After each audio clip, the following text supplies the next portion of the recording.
Andhra Pradesh IT, electronics, విద్యాశాఖ మంత్రి, Telugu Desam party జాతీయ ప్రధాన కార్యదర్శి నారా లోకేష్ జన్మదిన వేడుకలు పశ్చిమ గోదావరి జిల్లా పాలకొల్లు నియోజకవర్గంలో అట్టహాసంగా జరిగాయి.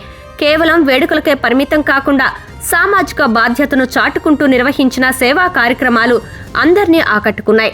ధర్మారావు ఫౌండేషన్ ఆధ్వర్యంలో జరిగిన ఈ కార్యక్రమాలు పేదలకు మరియు నిస్సహాయులకు భరోసానిచ్చేలా సాగాయి.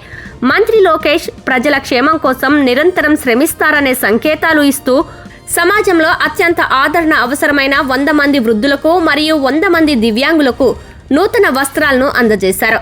ప్రతి లబ్ధిదారునికి బియ్యం సంచులను అందజేస్తూ వారి కుటుంబాలకు ఆసరగా నిలిచారు. ఈ సందర్భంగా లబ్ధిదారులు మాట్లాడుతూ తమ వంటి సామాన్యులను గుర్తుంచుకొని సాయం చేయటం సంతోషకరమని, లోకేష్ బాబు ఆయుర ఆరోగ్యాలతో వర్ధిల్లాలని దీవించారు. వేడుకల్లో భాగంగా నిర్వహించిన 109వ రక్తదాన శిబిరం ప్రత్యేక ఆకర్షణగా నిలిచింది. రక్తదానం ప్రాణదానం అనే నినాదంతో సాగిన ఈ శిబిరంలో పాలకొల్లు నియోజకవర్గంలోని యువత, విద్యార్థులు మరియు పార్టీ కార్యకర్తలు పెద్ద ఎత్తున పాల్గొన్నారు. తమ రక్తం ఒక ప్రాణాన్ని కాపాడటానికి ఉపయోగపడుతుందని, తమ నాయకుడి పుట్టినరోజున ఈ పని చేయటం గర్వంగా ఉందని యువకులు పేర్కొన్నారు.